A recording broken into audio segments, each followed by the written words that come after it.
Bismillah. Assalamualaikum warahmatullahi wabarakatuh.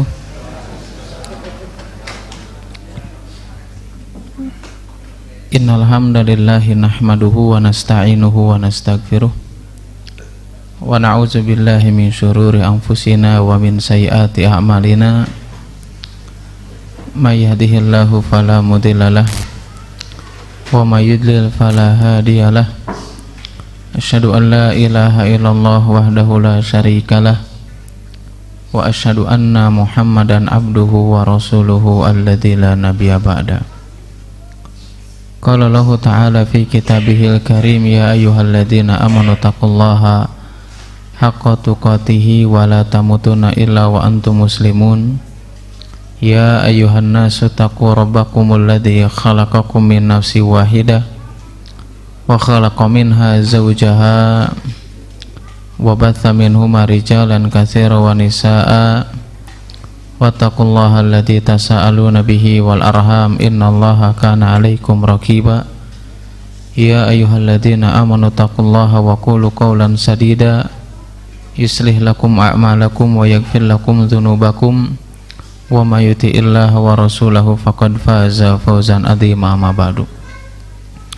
Alhamdulillah, segala puji hanya milik Allah Subhanahu wa ta'ala.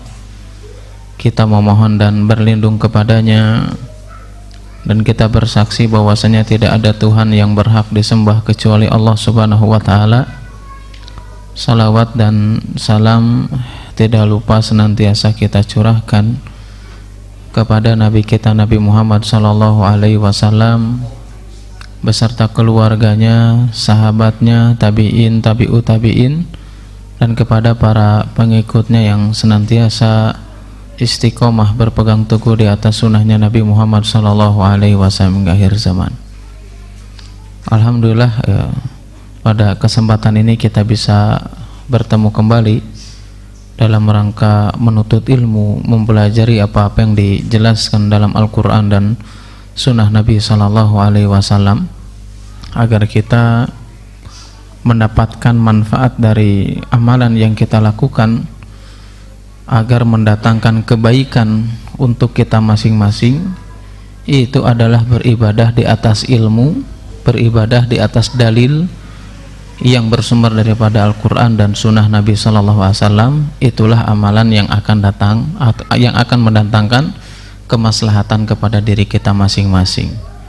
Nah, kalau kita beribadah tanpa didasari dengan ilmu, tanpa didasari dengan dalil dari Al-Quran dan sunnah Nabi sallallahu alaihi wasallam, itu akan lebih banyak mendatangkan madarat daripada maslahatnya. Umar bin Abdul Aziz rahimahullahu ta'ala, beliau menjelaskan kepada kita semuanya, man abadallaha bi ghairi ilmin kana yufsidu aktsara mimma yuslihu. Kata Umar bin Abdul Aziz. Umar bin Abdul Aziz itu siapa?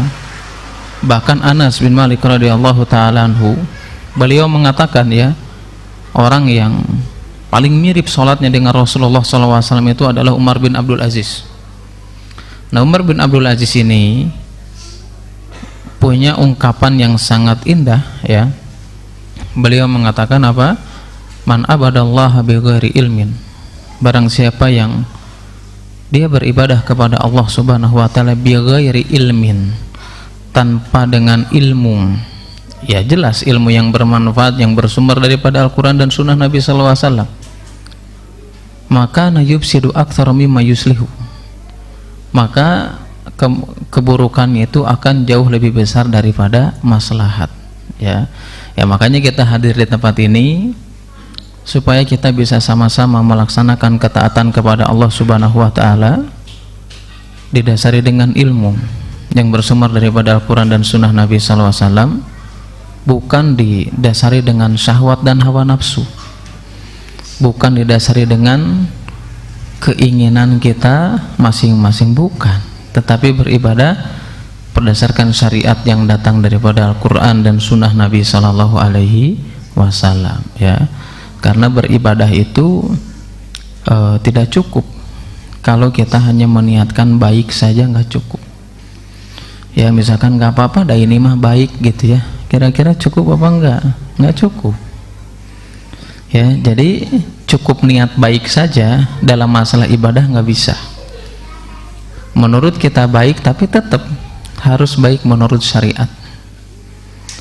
Misalkan kita nggak apa-apa lah ngelakuin ini, nggak apa-apa, Nabi nggak ngerjakan juga gitu ya, yang penting niatnya baik, nggak bisa. Ya, kalau dalam masalah muamalah atau masalah keseharian ya selain agama ya mungkin saja ya bisa, tapi dalam masalah ibadah nggak kayak gitu. Ya bisa jadi menurut kita baik, ternyata menurut syariat itu nggak baik. Menurut kita nggak baik, tetapi menurut syariat adalah baik. Ya makanya dulu itu pernah ada 3 orang yang datang kepada Nabi Shallallahu Alaihi Wasallam, itu pengen tahu tentang ibadah kesehariannya Rasulullah Shallallahu Alaihi Wasallam, pengen tahu aja. Nanya ke salah satu istrinya. Ya, istrinya Nabi Shallallahu Alaihi Wasallam menjelaskan tuh ibadah Rasulullah tuh kayak gimana ibadahnya gitu ya.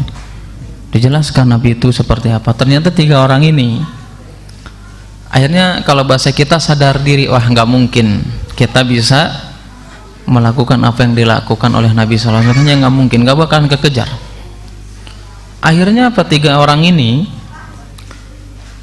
memiliki niat masing-masing. Yang pertama karena ingin mengejar amalannya Nabi SAW, ingin mirip seperti Nabi gitu, maksudnya melampaui ibadahnya Nabi SAW. Di antara mereka yang pertama dia bertekad, pokoknya saya tidak ada hari kecuali saya akan berpuasa, pokoknya puasa aja sepanjang tahun, tiap hari, nggak ada hari yang dilewati kecuali dia puasa. Yang satunya lagi niatnya apa, pokoknya saya akan sholat tahajud setiap malam, tidak ada malam yang aku lewati kecuali apa, kecuali sholat tahajud. Yang satu lagi karena ingin melewati ibadahnya Nabi, kemudian dia berniat apa, saya tidak akan pernah menikah, ingin fokus ibadah. Nah alasan dari 3 orang ini didengar oleh Nabi SAW, diketahui. Kemudian Nabi nanya, kamu ini yang ngomong begini dan begitu ya, dengan niatnya masing-masing. Kemudian kata Nabi mengatakan, sesungguhnya saya ini, kata Nabi SAW, aku ini adalah orang yang paling bertakwa dan paling takut kepada Allah Subhanahu Wa Taala. Kemudian kata Nabi mengatakan bahwasanya aku ini ya, aku kadang sholat, aku juga kadang tidur. Maksudnya kadang sholat tahajud, kadang tidak sholat tahajud.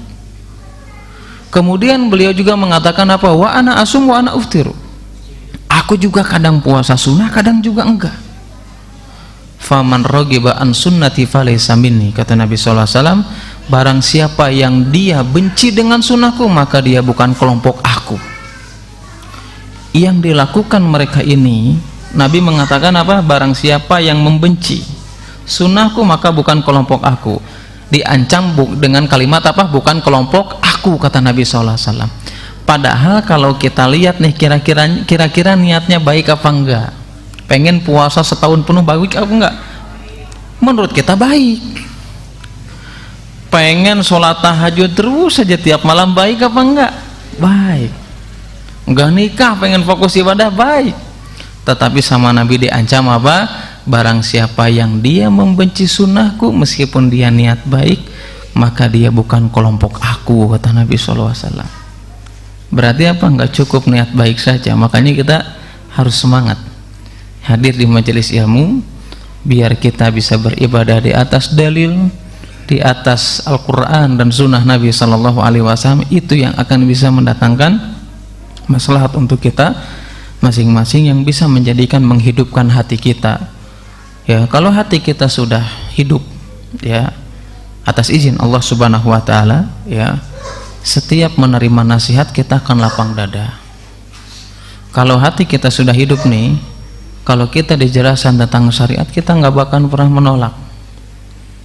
Kita sering menolak tentang syariat yang datang daripada Al-Quran dan Sunnah Nabi SAW. Kenapa? Ya bisa jadi ada penyakit dalam hati kita, ada masalah ya. Ya yang namanya penyakit, kita kalau badan kita dalam keadaan sakit, mau dikasih makan ayam geprek kayak gitu ya, gepuk apa gitu, nggak nikmat ya. Mau rendang apapun nggak nikmat ya. Makanya ada istilah apa, bahasa Sunda ya, kergering mah kumacana Bu Pak. Nah segala lagi hese ya, tapi jangan dibalik ya, kergering mah dahar jeung nah, ya intinya seperti itulah. Intinya kalau lagi sakit itu ya mau dikasih makanan apapun sulit untuk mencernanya, ya sama dengan hati kita ya. Kalau hati kita nih penuh dengan kebencian ya, terutama kebencian kepada ajaran Nabi SAW, kebencian kepada saudara kita, bahkan dihiasi dengan berbagai kemaksiatan, ya itu yang menjadikan hati kita semakin sakit, sulit untuk menerima kebenaran, sulit untuk menerima nasihat orang lain, dan sulit untuk menerima nasihat dari siapapun, yang mana nasihat tersebut yang bersumber daripada Al-Quran dan Sunnah Nabi Sallallahu Alaihi Wasallam. Terus gimana caranya biar hati lembut ini? Dulu pernah ada yang curhat sama Aisyah radhiyallahu taala anha. Jadi orang ini memiliki penyakit, curhat sama Aisyah, kira-kira ada nggak ya obatnya atau orang yang bisa menyembuhkan penyakit saya? Kemudian Aisyah nanya, emang sakit apa gitu? Ternyata dia curhat apa? Memiliki penyakit kerasnya hati. Artinya kalau keras hati, orang sudah nggak bisa menerima nasihat, nggak bisa lagi membedakan mana yang hak, mana yang batil, nggak bisa. Dicampur adukan. Yang halal dianggap haram, yang haram dianggap batil, intinya dicampur adukan. Ini curhat sama Aisyah. Karena apa? Memiliki penyakit hati yang susah untuk menerima kebenaran. Kemudian kata Aisyah dinasihati apa? Maka perbanyaklah engkau mendatangi orang sakit, dan engkau harus melihat orang yang banyak apa? Orang yang meninggal, alias senantiasa pergi ke kuburan untuk mengingatkan tentang kematian. Itu yang bisa melembutkan hati kita. Kalau kita selama ini malas ibadah, susah menerima kebenaran, gak ada semangat lagi untuk beribadah, untuk menuntut ilmu, bisa jadi apa? Mungkin hati kita sudah keras. Masih mending sudah keras, kalau hati kita sudah mati, nauzubillahi min dzalik. Nauzubillahi min dzalik. Ya. Makanya apa? Ya, kesempatan yang diberikan oleh Allah Subhanahu wa taala, bahkan ada nasihat dari Ammar bin Yasir radhiyallahu taala anhu. Beliau mengatakan bahwasanya cukuplah kematian itu sebagai nasihat, dan cukuplah keimanan, cukuplah keyakinan sebagai kekayaan, dan jadikanlah kesibukanmu untuk beribadah kepada Allah Subhanahu wa taala. Ya, karena itu nasihat yang paling baik. Ya, nasihat agar kita bisa kembali lagi ke jalan Allah Subhanahu wa taala, supaya kita bisa bersemangat beribadah kepada Allah Subhanahu wa taala, supaya bisa bersemangat lagi bangun di tengah malam untuk berdoa kepada Allah, meneteskan air mata ingat dengan dosa dan kemaksiatan kepada kita yang selama ini kita lakukan. Kurangnya semangat kita bertobat, kurangnya semangat kita melakukan ibadah, karena apa? Kurangnya kita mengingat kematian. Kita selama ini sering apa? Menunda-nunda bertobat. Kalem we gitu ya, masih muda, masih sehat gitu ya, nanti aja kalau udah tua baru ke masjid misalkan. Dan ini benar terjadi ya, kadang-kadang di masjid itu banyaknya orang tua yang muda jarang. Ya mudah-mudahan lah dengan adanya masjid yang indah ini ya, bukan hanya sekedar diisi oleh orang tua ya, nanti bisa anak mudanya lebih bersemangat lagi, lebih banyak lagi. Nah makanya apa, kalau orang nih udah kurang semangat beribadah, nunda-nunda taubat, nggak pernah bersyukur, sering sirik rezeki batur ya, hasad, dengki, itu karena dia nggak ingat bahwasanya dia akan dipanggil di hadapan Allah Subhanahu wa taala. Nggak ingat kalau kita akan mati. Padahal sampai kapanpun, dimanapun kita berada, Allah Subhanahu wa taala dalam banyak ayat, bahkan dalam banyak hadis menjelaskan kepada kita bahwasanya kapanpun, dimanapun kita akan dipanggil di hadapan Allah Subhanahu wa taala, meskipun kita nggak tahu dalam keadaan seperti apa kita akan dipanggil di hadapan Allah. Bahkan Nabi SAW menjelaskan kepada kita, kita akan diambil nyawanya oleh Allah Subhanahu wa Ta'ala sesuai dengan kondisi kita masing-masing, sesuai dengan kebiasaan kita. Kalau kita biasanya dengan maksiat, ya pasti Allah mengambilnya di atas kemaksiatan kepada Allah. Bagaimana mungkin kita menginginkan husnul khatimah, kita menginginkan diambil nyawa oleh Allah Subhanahu wa Ta'ala dalam ketaatan, tapi kita malas beribadah. Kita selama ini berdoa kepada Allah agar husnul khatimah dan yang lain-lainnya, tapi kita nggak pernah untuk menjemput husnul khatimah. Kita memberikan waktu yang seluas-luasnya untuk mendekatkan diri kepada Allah Subhanahu wa Ta'ala. Karena kita nggak sadar, lupa kita dengan mati, lupa kalau kita akan dipanggil di hadapan Allah Subhanahu wa Ta'ala. Kira-kira apa yang menyebabkan kita lupa ini? Kira-kira apa? Kita lupa nih kalau kita akan dipanggil tuh, padahal kita sering ya di kampung kita, misalkan di RW kita lah, di RT, intinya di tempat kita berada. Kalau nggak tetangga, mungkin di jalan kita dengar ambulan gitu ya, mobil jenazah gitu, atau kita lihat tetangga, bukan lihat lagi, kita ikut menyolatkan, ikut atau mungkin memandikan, atau mungkin memakamkan. Tapi terkadang kita nggak pernah tersentuh, nggak pernah sadar kalau kita juga akan seperti itu. Nggak pernah sadar kita sekarang mengiringi jenazah, besok lusa kita yang diiringi. Terkadang kita nggak sadar sekarang memandikan orang yang meninggal, besok kita akan dimandikan. Kita nggak sadar melihat orang dimakamkan, ternyata besok yang gilirannya yang sudah ditetapkan oleh Allah Subhanahu wa Ta'ala. Sedangkan Allah Subhanahu wa Ta'ala menjelaskan kepada kita, likulli ummatin ajal fa idza jaa ajaluhum la yastakhiruna sa'atan wa la yastaqdimun. Setiap kita kematiannya sudah ditetapkan oleh Allah Subhanahu wa Ta'ala. Setiap kita sudah ditetapkan kapan ajal kita dipanggil oleh Allah Subhanahu wa Ta'ala. Makanya Allah mengatakan apa? Walikulli ummatin ajal. Setiap kita ajalnya sudah ditetapkan. Kalau sudah ajal sudah ditetapkan, kata Allah Subhanahu mengatakan apa? Walikulli ummatin ajal fa idza jaa ajaluhum la yastakhiruna sa'atan wa la yastaqdimun. Kalau kematian sudah datang kepada diri kita masing-masing, gak ada seorang pun yang sanggup, yang mampu mengulur waktu, mempercepat, memperlambat kematian yang sudah ditetapkan oleh Allah Subhanahu wa Ta'ala. Gak ada yang mampu. Mau presiden, mau raja, mau dokter, ya, semuanya sudah ditetapkan, tapi kita nggak pernah tahu kapan kita akan dipanggil. Kenapa Allah merahasiakan? Ya, supaya betul-betul kita ini menggunakan waktu yang diberikan oleh Allah Subhanahu wa Ta'ala, digunakan sebaik mungkin untuk mendekatkan diri kepada Allah, karena kita nggak tahu. Nah, kira-kira apa yang selama ini kita lupa? Bahwa kita ini akan mati itu kira-kira apa? Salah satunya, yang faktor yang paling utama adalah ketika kita diperbudak dengan dunia. Bukan nggak boleh kita mencari dunia, wajib, apalagi kita punya keluarga. Ya, bukan berarti kita nggak boleh mencari nafkah. Islam mengajarkan itu. Tetapi jangan sampai dunia yang selama ini kita cari itu memperbudak kita. Ya, dengan dunia yang kita cari kita malas-malasan beribadah. Sholat asar setengah genep, sholat lohor setengah tilu, wah sibuk kagok ya. Itu salah satu apa? Diperbudak tuh sama dunia.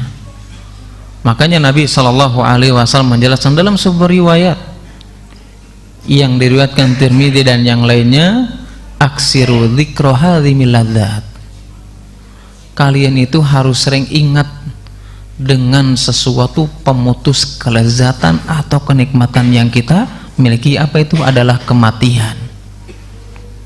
Kenikmatan apapun yang kita miliki, kekayaan apapun yang kita miliki, kelebihan apapun yang kita miliki, semuanya akan hilang, semuanya akan sirna ketika kematian sudah datang kepada diri kita masing-masing.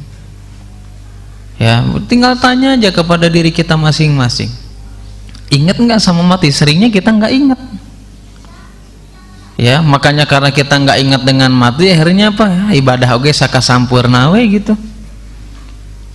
Ke masjid kalau semangat misalkan, sholat juga misalkan seminggu sekali mun Jumat hungkul. Ada juga orang yang sholat setahun 2 kali, Idul Fitri dan Idul Adha. Giliran meuli baju anyar pangriweuhna puasa henteu. Nah, kan seperti itu ya. Kenapa? Karena kesibukan dengan dunia. Lupa kita dengan kematian. Padahal orang-orang yang cerdas yang dijelaskan Nabi Shallallahu Alaihi Wasallam dari riwayat yang datang dari Ibnu Umar dan yang lainnya, ada seorang Ansor yang bertanya kepada Nabi Shallallahu Alaihi Wasallam, nanya sama Rasulullah, siapa sih orang yang paling yang paling keimanannya itu paling utama tuh? Kemudian Nabi mengatakan apa? Ahsanuhum khuluqan, adalah orang yang akhlaknya yang paling baik, akhlak kepada Allah dan akhlak kepada sesamanya. Kemudian nanya lagi, siapa orang yang paling cerdas?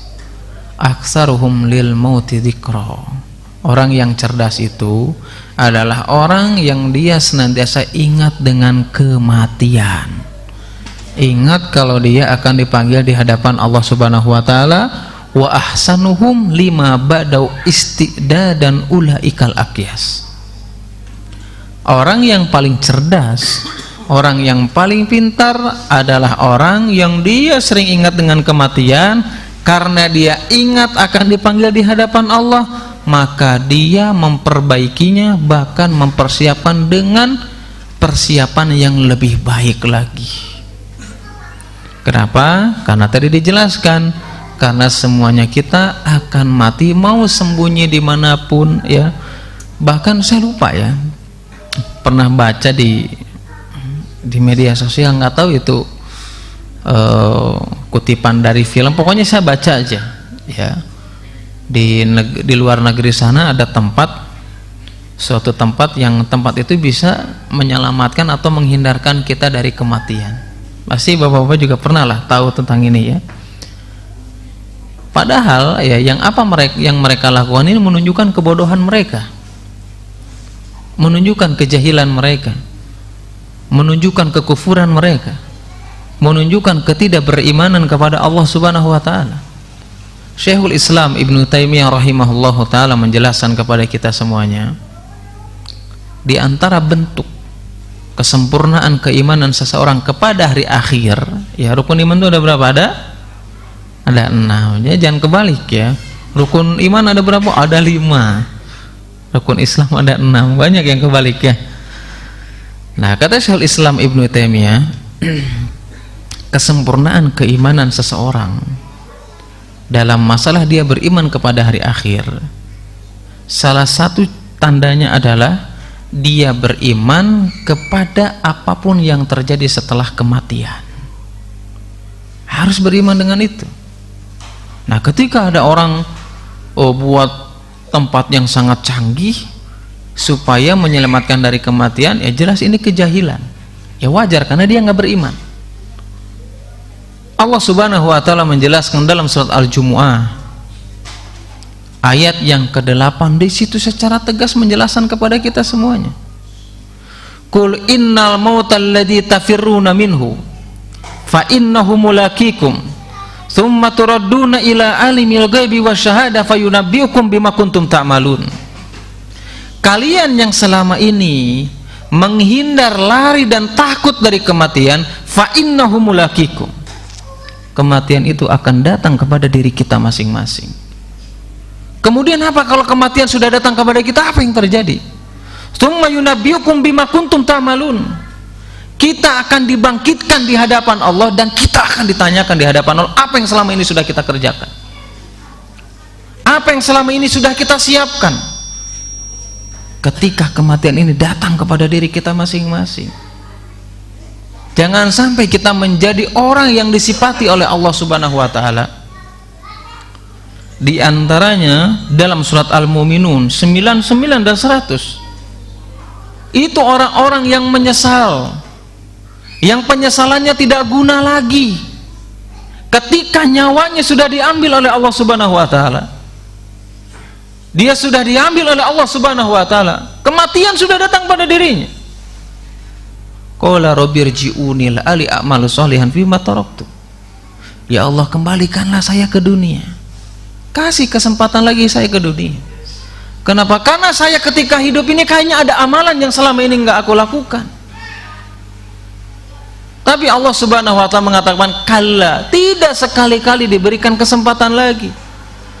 Karena kalau seandainya kita diberikan kesempatan lagi, kita akan melakukan hal yang sama. Kita tidak akan mendekatkan diri kepada Allah Subhanahu wa taala. Padahal orang tersebut ketika dipanggil di hadapan Allah pengen balik itu apa? Pengen beramal soleh. Bukan pengen ngambil jabatan yang sudah dia tinggalkan, enggak. Bukan ngambil uangnya yang miliaran misalkan di rekening, enggak. Bukan ingin ngambil lagi rumahnya yang mewah, bukan. Tetapi dia cuman pengen melakukan amalan soleh. Nyesal dia.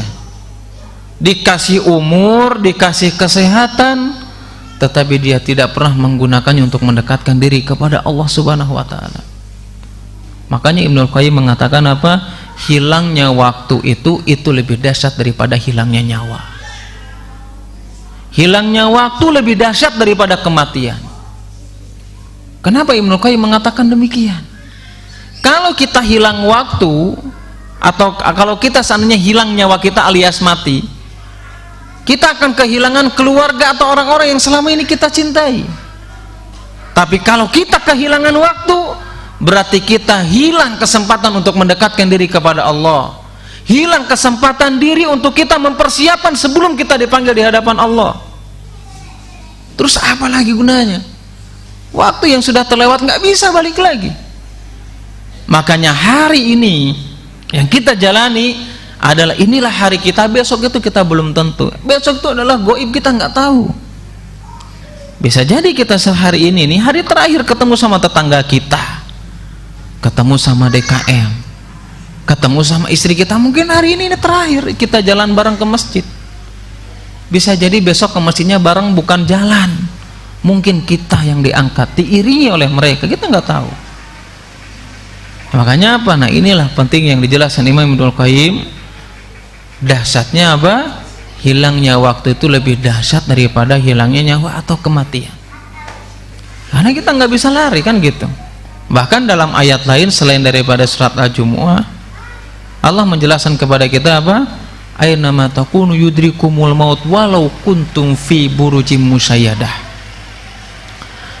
Kamu mau di tempat yang paling tinggi kek, mau di tempat yang paling dalam, mau sembunyi dimanapun, yudrikumul maut, kematian itu akan senantiasa datang kepada kita masing-masing. Kita tahu sekarang misalkan terjadi di Turki yang gedung tinggi-tinggi gitu ya, apartemen bangunan yang sangat kokoh, hancur nggak hancur, banyak yang meninggal, banyak ya. Bahkan terakhir ya yang saya tahu ya, itu sudah sampai 34.000, padahal itu berada di gedung yang tinggi. Itulah kematian ya. Makanya apa? Nah tema yang kali ini yang kita bahas ini ya, apa namanya, lupa temanya. Kematian itu bukan akhir daripada segalanya. Kira-kira kematian itu solusi apa bukan, Pak? Solusi apa bukan? Banyak orang nih yang putus asa dan putus cinta. Mereka kadang diakhiri dengan kematian. Mereka menganggap kematian itu sebagai solusi. Kalau ada yang mengatakan kematian itu sebagai solusi, ya bisa jadi juga. Tetapi solusi untuk kita bisa lebih mendekatkan diri kepada Allah. Tetapi bukan solusi untuk mengakhiri hidup kita, untuk lari dari masalah. Kenapa? Karena sesuai dengan temanya apa? Bahwasannya kematian itu bukan akhir daripada segalanya. Kadang ada orang sedikit masalah minum racun ya intinya diakhiri dengan kematian. Sampai kalau ditanya apa? Cenah kuduku iya solusinya gitu ya. Mah hidup tenang katanya gitu ya. Benar nggak kira-kira? Nah, itu bukan akidah Ahlussunnah wal Jamaah yang kayak gitu. Itu tanda orang yang tidak memiliki keimanan. Kalau orang yang memiliki keimanan kepada Allah Subhanahu wa taala, tadi dijelaskan oleh Syekhul Islam Ibnu Taimiyah rahimahullah taala bahwasanya di antara kesempurnaan seseorang beriman kepada hari akhir, berarti apa? Dia harus beriman meyakini berbagai peristiwa yang terjadi setelah kematian. Berarti apa? Kematian bukan akhir segalanya, ada kehidupan yang lain yang harus kita lewati. Kematian hanya memindahkan kita dari dunia yang fana menuju dunia atau menuju kehidupan keabadian. Dan ini semuanya kita akan mengalaminya. Bukan akhir daripada kehidupan. Masalah apapun yang kita alami sekarang, seberat apapun masalah yang kita hadapi sekarang, itu sudah pasti ada solusinya. Gak mungkin gak ada solusinya. Allah yang menjelaskan kepada kita semuanya. Bahkan ya, kemarin saya menjelaskan di tempat lain tentang pernikahan ya. Ada orang yang selama ini kadang-kadang ya, anak muda khususnya yang belum nikah itu, padahal dia sudah kerja misalkan, sudah mapan, ya sudah punya penghasilan lah, meskipun bukan penghasilan tetap ya, tapi tetap berpenghasilan. Mereka takut untuk nikah. Kenapa? Takut makan gimana gitu ya, dan sebagainya ya. Nah ini apa? Itu hubungannya dengan hal yang berhubungan dengan kematian ini. Maksudnya adalah bahwasanya apapun yang kita lakukan pasti ada solusinya. Ketika orang nikah, dalam surat An-Nur ayat 32 itu kan dijelaskan, iyakunu fuqara yughnihumullah. Kalau kamu takut dengan kemiskinan, kefakiran, Allah akan memberikan kecukupan alias solusi. Artinya ini salah satu bukti setiap permasalahan, setiap musibah, setiap persoalan yang kita hadapi semuanya memiliki solusi. Dan solusinya bukan kematian. Kalau kita memutuskan diri untuk bunuh diri misalkan, ingin mati lebih cepat, di sana ada kehidupan yang kita semuanya akan menemukan masalah dan kita tidak memiliki solusinya. Gak ada orang yang bisa mampu menolong kita. Gak ada orang yang bisa memberikan solusi ketika kita sudah dipanggil di hadapan Allah. Yang bisa mendatangkan solusi, yang bisa menolong kita ketika melewati peristiwa-peristiwa yang akan kita lalui ketika kita dipanggil di hadapan Allah Subhanahu wa taala, adalah semua kembali kepada amalan kita masing-masing. Makanya jangan pernah berpikir kalau kematian itu adalah akhir dari segalanya. Bukan. Ada kehidupan yang lebih lama lagi, kehidupan yang lebih lama daripada kehidupan kita di dunia. Anggap aja kita di dunia hidup 100 tahun, itu lebih nggak lama dibandingkan kehidupan kita dengan akhirat. Makanya Abu Hurairah Abu Hurairah nangis ketika sakit. Ketika menjelang kematian Abu Hurairah radhiyallahu taala anhu, beliau nangis, ditanya sama orang-orang yang ada di sekitarnya, kenapa kamu menangis? Beliau mengatakan, yang aku tangisi bukan kalian dan bukan dunia yang akan aku tinggalkan.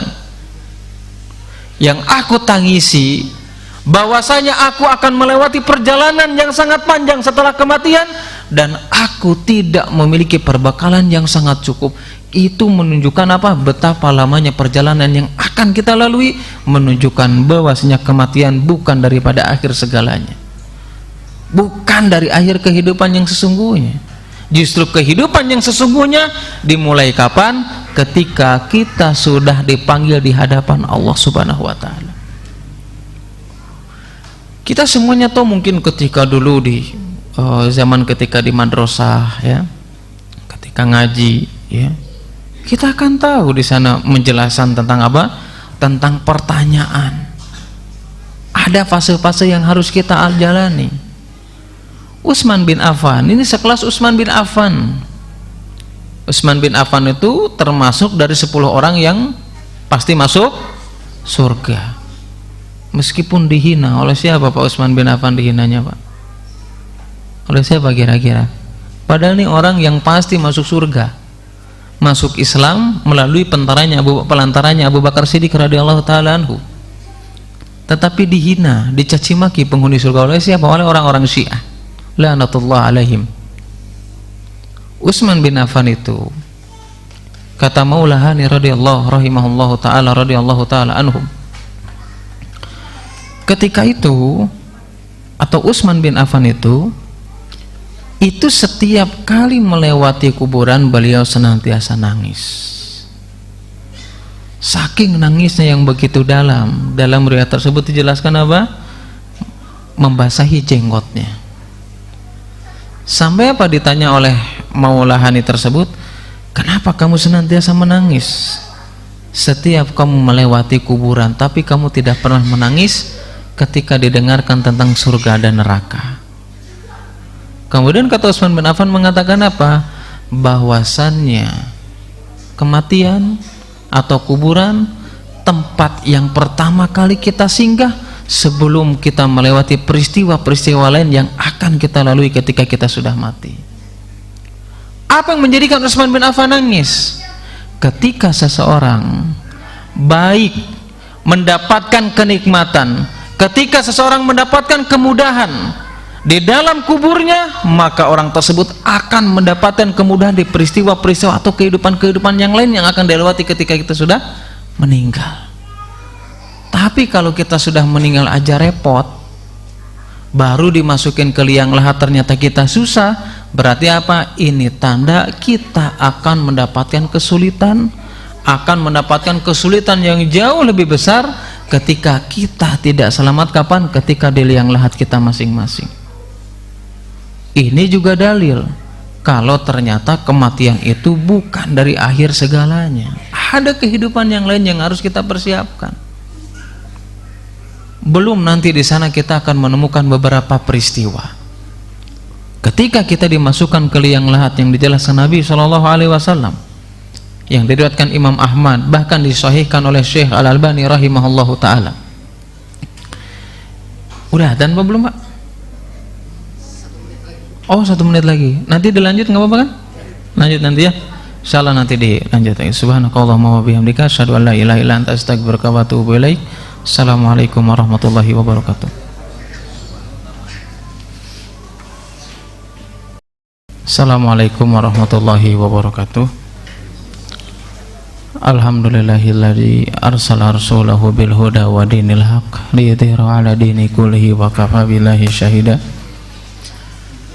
Kita melanjutkan kembali pembahasan yang tadi sebagiannya sudah kita bahas ya. Intinya bahwasannya kematian itu adalah bukan akhir daripada segalanya. Ternyata memang ada peristiwa-peristiwa yang akan kita lalui ketika kita sudah dipanggil di hadapan Allah Subhanahu wa taala. Bahkan tadi yang terakhir dijelaskan tentang alasan sebabnya Utsman bin Affan radhiyallahu taala anhu meninggal itu. Begitu juga Abu Hurairah radhiyallahu taala anhu, salah satunya apa? Ingat ya. Ingat dengan peristiwa-peristiwa, proses-proses yang akan dilalui ketika kita diambil nyawanya oleh Allah Subhanahu wa taala. Bahkan di antara akidah Ahlussunnah wal Jamaah ya, ini kita kenal dengan ada yang namanya alam barzakh ya, atau kita kenalnya mungkin bahasa umumnya alam kubur. Kenapa disebut alam kubur? Karena ya hampir mayoritas orang yang meninggal itu dikuburkan. Kira-kira alam barzakh itu apa, Pak? Bu, ada yang tahu alam barzakh itu apa maksudnya? Apa yang membedakan dengan kehidupan yang sekarang? Alam barzakh membatas antara kehidupan dunia dan negeri akhirat, yaitu namanya alam barzakh. Dan semuanya orang akan mengalaminya. Orang mau mengalami alam barzakh itu nggak mesti meninggalnya di kubur. Artinya, Ustaz, alam barzakh itu kan alam kubur nih misalkan. Terus gimana kalau ada orang yang meninggal tenggelam misalkan, mayatnya nggak ketemu, anggap saja. Atau ada orang yang meninggal ya dimakan hewan buas habis misalkan gitu. Dijelaskan Ibnu Hajar al-Asqalani rahimahullahu taala dalam kitab Fathul Bari, ya, setiap kita pasti akan mengalami alam barzah meskipun kita anggap saja misalkan wafatnya nggak dikuburkan, hilang jasad kita. Dan ini akidah keyakinan Ahlussunnah wal Jamaah. Kata Ibnu Hajar al-Asqalani, Allah itu memiliki hak, memiliki kemampuan untuk mengazab orang-orang kafir, orang-orang yang mereka senantiasa bermaksiat kepada Allah Subhanahu wa taala meskipun dia wafat tidak dikuburkan. Ini alam barzah yang semuanya kita akan melewatinya. Apa yang akan kita alami di sana? Jelas yang kita kenal, ya, yang dari kecil kita sudah mengetahuinya, ada yang namanya fitnatul kubur. Fitnah kubur tentang pertanyaan. Wah, gampang Ustaz, tinggal ngapalin aja misalkan man robuk gitu ya, man nabiyuk, man dinuk, ya, siapa robmu, siapa nabimu, apa agamamu, kata siapa kita bisa menjawab. Kita belum tentu bisa menjawab pertanyaan yang dilontarkan malaikat yang diutus oleh Allah Subhanahu wa taala. Makanya dalam surat Ibrahim, kalau nggak salah ayat yang ke-7, di situ kan dijelaskan, yusabbitullahu alladzina bil qauli tsabit fil hayati dunya. Ada orang yang dia betul-betul mampu menjawab pertanyaan Allah Subhanahu wa taala yang diperintahkan atau melalui malaikatnya. Ketika kita masuk ke liang lahat, di antara fase bukti kalau kehidupan dunia ini bukan daripada akhir daripada segalanya. Orang-orang yang memiliki keimanan kepada Allah, merekalah yang bisa menjawabnya. Jangan pede kita bisa menjawabnya. Orang yang betul-betul bisa menjawabnya adalah orang yang dia mengamalkan pengenalan dia dengan Allah itu seperti apa. Orang yang bisa jawab, yang betul-betul dia mengenal Nabi SAW, kemudian dia mengerjakan apapun yang datang dari Nabi SAW. Dan orang yang bisa menjawab adalah orang yang dia mengenal Islam dengan baik, yaitu mempelajarinya dengan baik dan dia mengamalkannya. Bahkan dalam hadis yang sangat panjang dari Barra bin Azib, di alam barzah ini, salah satu tahapan kita sebelum dibangkitkan di hadapan Allah, yang menunjukkan bahwasanya kehidupan kita tidak berakhir dengan kematian. Dalam hadis yang panjang dari Barra bin Azib, kita semuanya ditanya, siapa Tuhanmu, siapa apa agamamu, siapa yang diutus kepadamu. Orang yang beriman mengatakan Rabbnya adalah Allah, agamanya adalah Islam. Orang yang diutus kepadamu adalah utusan Allah Subhanahu wa taala. Ketika ditanya bagaimana dengan ilmumu, ilmuku adalah Al-Quran. Itu orang yang beriman, sehingga Allah mengatakan, atau ada penyuruh dari langit, telah benar yang dikatakan oleh hambaku. Apa yang diberikan oleh Allah Subhanahu wa taala, dia akan menjadi orang, ya, yang diberikan pakaian yang sangat indah. Kemudian dari pakaian tersebut memiliki bau yang sangat wangi. Bagi orang-orang yang beriman yang mampu melewati pertanyaan setiap yang ditanyakan oleh malaikat yang diperintahkan oleh Allah Subhanahu wa taala. Bukan hanya sekedar itu, tiba-tiba apa? Ada orang yang sangat tampan, ganteng, pakaiannya bagus, tubuhnya juga wangi. Kemudian orang tersebut mengatakan apa? Berbahagialah dengan apa yang selama ini engkau inginkan. Bahwasanya hari ini, hari yang akan engkau lewati setelah engkau dipanggil oleh Allah Subhanahu wa taala adalah hari-hari yang telah Allah janjikan kepadamu yang dipenuhi dengan kebaikan. Kemudian yang meninggal ini nanya, ente siapa? Wajahmu mencerminkan, mendatangkan kebahagiaan. Kemudian kata orang tersebut mengatakan, aku adalah amalanmu ketika di dunia. Amalan soleh, amalan kebaikan yang selama ini engkau lakukan ketika engkau hidup. Kenapa? Karena meyakini bahwasanya dunia ini atau kematian ini bukan daripada akhir daripada kehidupan kita masing-masing. Dan beda sama orang kafir, beda sama orang munafik. Ketika mereka ditanya, nggak tahu siapa Robmu, nggak tahu, yang diutus kepada kamu nggak tahu. Setiap ditanyakan pertanyaan oleh malaikat nggak tahu. Maka apa seruan dari langit? Orang ini, hambaku ini telah durhaka. Bukakanlah salah satu pintu atau bukankanlah pintu yang dia menuju ke nerakanya Allah Subhanahu wa taala. Akhirnya apa? Akhirnya datanglah api atau panas dan asap dan neraka yang menghampiri kepada orang tersebut. Orang yang dia tidak menyadari tentang adanya kebangkitan. Orang yang seperti itu adalah orang yang meyakini bahwasanya dia tidak sadar dan dia tidak pernah mempersiapkan kalau dia akan dipanggil di hadapan Allah Subhanahu wa taala. Kalau dia sadar akan mati, akan dipanggil oleh Allah Subhanahu wa taala, tentu dia akan beriman kepada Allah. Tentu dia akan mendekatkan diri kepada Allah, menggunakan waktunya, menggunakan usianya untuk mendekatkan diri kepada Allah, untuk memperbaiki kehidupannya, baik di dunia ataupun di akhirat kelak ketika dia bertemu di hadapan Allah Subhanahu wa taala. Apakah mereka juga sama mengalami seperti orang yang beriman tadi? Sama. Ada juga orang juga datang kepada dia dengan wajah yang buruk, dengan pakaian yang buruk, dengan bau yang tidak sedap. Ditanya, ente ini siapa? Sampai orang itu ngomong apa? Bahwasanya celakalah dengan apa yang selama ini yang selama ini engkau lakukan. Hari-hari buruk yang engkau akan alami.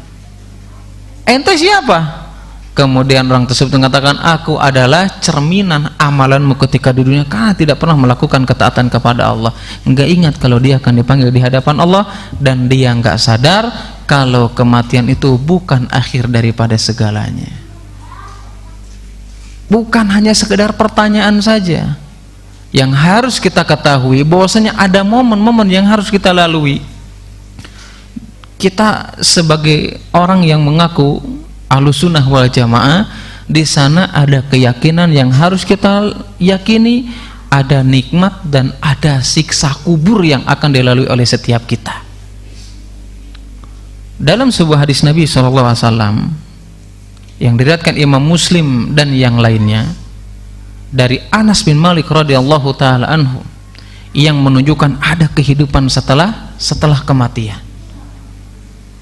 Laula, kata Nabi sallallahu alaihi wasallam, laula antadafanu lada'utullaha an yusmi'akum min adzabil qabri alladzi asma'u. Ini sebagai dalil bukti adanya peristiwa yang akan kita lalui, yang menunjukkan bahwasanya kematian bukan akhir daripada segalanya. Kata Nabi sallallahu alaihi wasallam, laula antadafanu, kalau seandainya aku enggak merasa khawatir kalian untuk tidak saling menguburkan, ya, artinya apa? Nabi itu takut, pengen mengabarkan sesuatu, tapi kalau Rasulullah kabarkan, aku khawatir kalian tidak mau menguburkan satu sama lain ketika kalian meninggal. Kenapa Rasulullah khawatir? Beliau mengatakan, la da'autullah, kalau aku enggak khawatir, kata Nabi sallallahu alaihi wasallam, aku akan meminta kepada Allah, berdoa kepada Allah Subhanahu wa taala agar memperdengarkan kepada kalian apa yang aku dengar dari siksaan yang ada di dalam kubur kita masing-masing. Berarti apa? Ini bukti kematian bukan akhir daripada segalanya. Ada momen yang harus kita siapkan agar kita bisa terbebas dari siksa kubur yang disediakan oleh Allah Subhanahu wa taala. Nabi yang mengatakannya. Ini kalau saya nggak khawatir nih, kalau saya nggak khawatir saya akan menjelaskannya, tapi Nabi khawatir.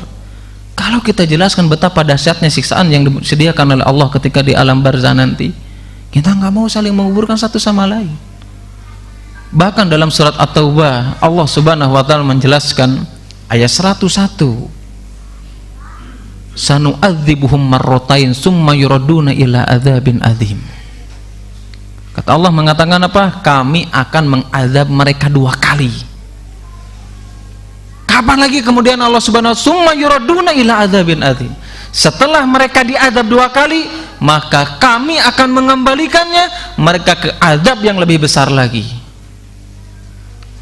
Imam Hafidh bin Ahmad Al-Hakami dalam kitab Ma'arijul Qabul, beliau menukilkan pendapat-pendapat para ulama ahli tafsir, baik dari kalangan sahabat ataupun yang lainnya, diantaranya ada tabi'in Hasan Al-Basri. Beliau mengatakan maksudnya azab 2 kali, yang pertama itu adalah azab di dunia, yang kedua adalah azab di dalam kubur. Setelah 2 kali kemudian apa? Kemudian dikembalikan ke azab yang lebih dahsyat, adalah nerakanya Allah Subhanahu wa taala. Ini bukti kalau kematian itu bukan akhir daripada segalanya. Kalau kita mikir kematian itu adalah akhir dari segalanya, wajar kalau selama ini kita malas-malasan untuk beribadah. Wajar kalau selama ini kita malas-malasan untuk mengerjakan setiap perintah yang dijelaskan dalam Al-Quran dan Sunnah Nabi SAW. Wajar kalau kita selama ini melanggar segala sesuatu yang dilarang oleh syariat, karena kita meyakini bahwasanya kematian akhir daripada segalanya, tidak ada kehidupan yang lain, padahal semuanya kita akan mempertanggungjawabkan di hadapan Allah ketika di alam barzakh sebelum kita bertemu di hadapan Allah. Bukti yang lainnya yang menjelaskan tentangnya adanya azab kubur, meskipun jasadnya nggak dikubur tuh, tapi dia mendapatkan siksa. Siapa itu? Fir'aun. Dalam surat Ghafir ayat 46 kan dijelaskan, ya, dijelaskan an-naru yu'raduna 'alaiha guduwan wa asyian wa yauma taqumu sa'atu adkhilu ala fir'auna asyadal adzab. Fir'aun kita tahu meninggalnya di mana, ditenggelamkan, jasadnya ada apa enggak? Ada. Kenapa jasadnya ada? Dan Allah menjelaskan dalam surat Yunus ayat 92. Kenapa jasadnya Fir'aun ini ada? Allah Subhanahu wa ta'ala dalam surat Yunus mengatakan, "Falyawma nunajjika bibadanika litakuna liman khalfaka ayatan." Hari ini nih, kata Allah Subhanahu wa ta'ala, aku menyelamatkan jasadmu, jasadnya Fir'aun. Untuk apa? Liyakuna liman khalfaka ayah, untuk menjadi tanda pelajaran bagi orang yang datang setelahnya, bukti meskipun jasadnya ada tapi dia diazab oleh Allah Subhanahu wa ta'ala di kuburannya sebelum dia bertemu di hadapan Allah. Makanya ditegaskan dalam surat Ghafir ayat 46, an-naru yu'raduna 'alaiha guduwan wa asyian. Neraka nih dinampakkan tiap hari. Salah satunya bagi orang kafir, yaitu salah satunya siapa? Firaun. Setiap pagi, setiap sore dinampakkan sebagai apa? Sebagai salah satu siksaan yang diberikan oleh Allah, menyerang secara fisikis sebagai siksaan Allah Subhanahu wa ta'ala. Kemudian apa? Nah, ketika kita dibangkitkan atau ketika terjadinya hari kiamat, maka kata Allah Subhanahu wa ta'ala, adkhilu ala fir'auna asyaddal adzab. Maka Fir'aun dan bala tentaranya mereka akan dibangkitkan, dikumpulkan bersama-sama di mana? Di nerakanya Allah Subhanahu wa ta'ala. Ini bukti kalau ada momen yang harus kita lalui setelah kematian datang kepada diri kita masing-masing. Bahkan ya, dalam salah satu ayat surat Sajdah, ya, kalau salah surat Sajdah, di situ Allah Subhanahu wa ta'ala menjelaskan ayat 21. Artinya apa? Walanudhiqannahum minal adzabil adna dunal akbar la'allahum yarji'un. Kata Allah Subhanahu wa ta'ala, kami ini akan memberikan, atau kalian ini akan merasakan nih, diberikan azab oleh Allah Subhanahu wa ta'ala, azab yang pertama alias azab yang kecil ketika kita masuk liang lahat, sebelum azab yang sangat besar ketika kita dibangkitkan di hadapan Allah Subhanahu wa ta'ala. Itu kalau kita berbicara siksa. Sebelum siksa saja kita akan mengalami yang namanya apa? Penghimpitan kuburan. Ini semuanya akan mengalami, mau dia beriman kek, mau dia tidak beriman, mereka akan mengalami momen peristiwa ketika Allah Subhanahu wa ta'ala menghimpit kita di dalam kuburan kita masing-masing. Sekelas Sa'ad bin Mu'adz radhiyallahu ta'ala anhu, Nabi sallallahu alaihi wasallam menjelaskan dalam riwayat Imam Ahmad dan yang lainnya, beliau mengatakan dalam hadis tersebut, wa inna lil qabr, bahwasanya di dalam kuburan itu doktotan, ada penghimpitan. Tidak ada seorang pun yang terbebas dari himpitan tersebut. Kalau seandainya ada orang yang bisa bebas dari himpitan kuburan ketika kita dimasukkan ke liang lahat, najjamin Sa'ad bin Mu'adz, maka Sa'ad bin Mu'adz pasti orang yang pertama kali yang terbebas dari himpitan kuburan tersebut. Kenapa dalam hadis tersebut mengatakan Sa'ad bin Mu'adz?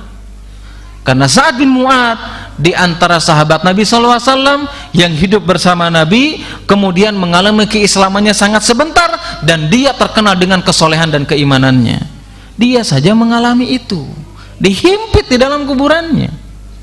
Apalagi kita yang iman kita nggak stabil, yang kadang kita taat, kadang kita juga lebih banyak malas untuk beribadah kepada Allah Subhanahu wa Ta'ala. Meskipun kita nggak tahu himpitannya seperti apa, yang jelas kita akan mengalaminya. Sebagian ulama mengatakan orang yang beriman ketika dihimpit hanya sekejap saja. Berbeda dengan orang-orang kafir, berbeda dengan orang-orang munafik, berbeda dengan orang-orang yang dia tumbuh di atas kemaksiatan kepada Allah Subhanahu wa Ta'ala.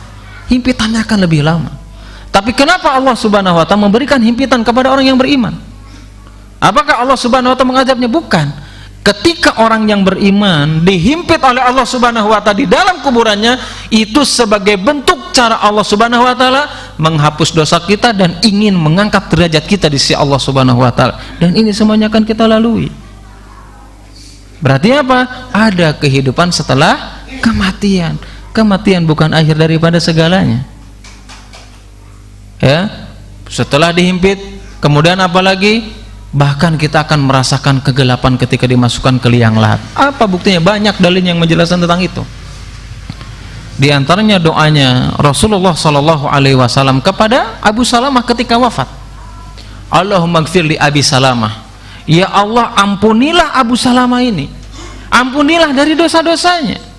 Warfa darajatahu fil mahdiin. Angkatlah derajatnya Abu Salamah ini.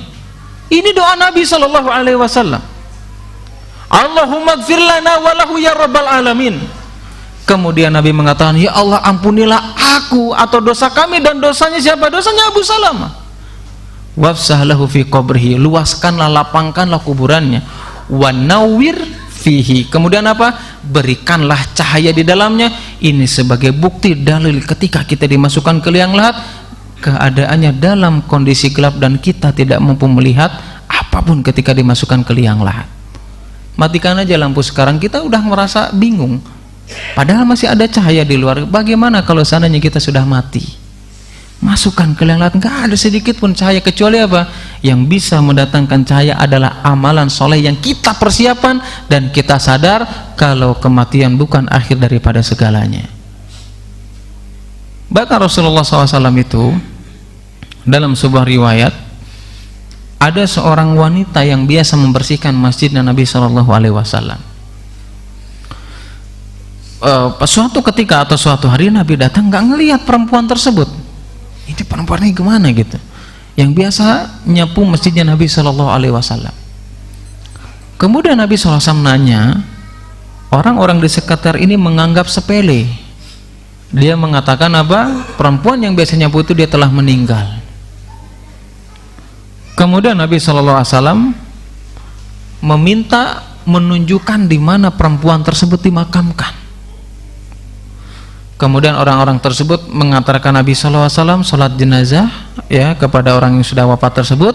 Kemudian Nabi SAW mengatakan bahwasanya setiap orang yang meninggal, mereka akan mengalami kegelapan di dalam kuburnya, dan sholatku inilah yang bisa memberikan cahaya kepada orang tersebut.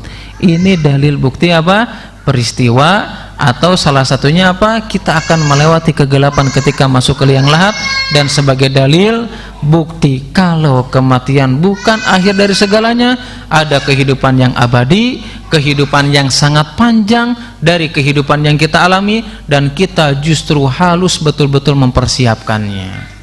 Kita hidup di dunia saja 60 tahun atau 100 tahun, kita habis-habisan nyari dunia untuk bekal kehidupan kita yang belum tentu kita bawa mati. Tapi kita nggak pernah sadar ada kehidupan yang lebih daripada 100 tahun, tapi kita tidak pernah mempersiapkan. Kenapa? Karena kita menyadari kalau kematian adalah akhir daripada segalanya. Wallahu a'lam bishawab. Jelas ya? Jelas Pak? Kurang jelas Pak? Jelas. Ya, mudah-mudahan bermanfaat ya. Banyak ya penjelasan tentang itu, sebetulnya masih panjang, tapi cukupkanlah sampai di sinilah. Insyaallah mudah-mudahan yang sedikit ini bermanfaat ya, khususnya bagi saya pribadi, umumnya bagi jamaah sekalian ya. Mudah-mudahan yang sedikit ini bisa menjadikan kita menambah rasa ketakutan, tapi takut yang terpuji. Boleh nggak sih kita takut dengan kematian? Boleh, manusiawi. Tetapi takut di sana ada yang tercela, ada yang terpuji. Takut yang terpuji itu apa? Ketika kita ingat mati mendorong kita semakin taat, semakin memperbaiki diri, ini takut yang terpuji.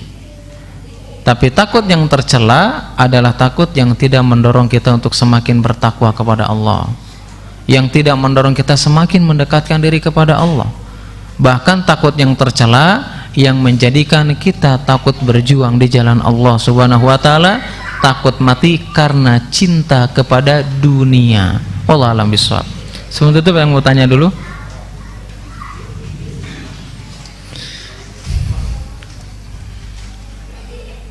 Kalau nggak ada ya ditutup, nanti nanyanya sambil duduk-duduk berarti. Oh iya benar. Kenapa? Salam.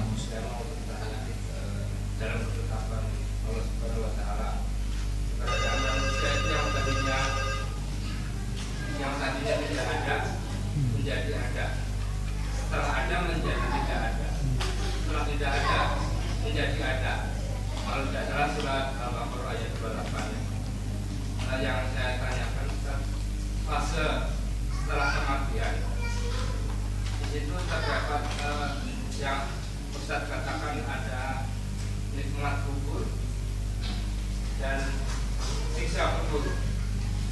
Yang saya tanyakan, yang nikmat kubur itu dirasakan oleh ruh kita atau jiwa kita, sedangkan jasad kita kan telah hancur.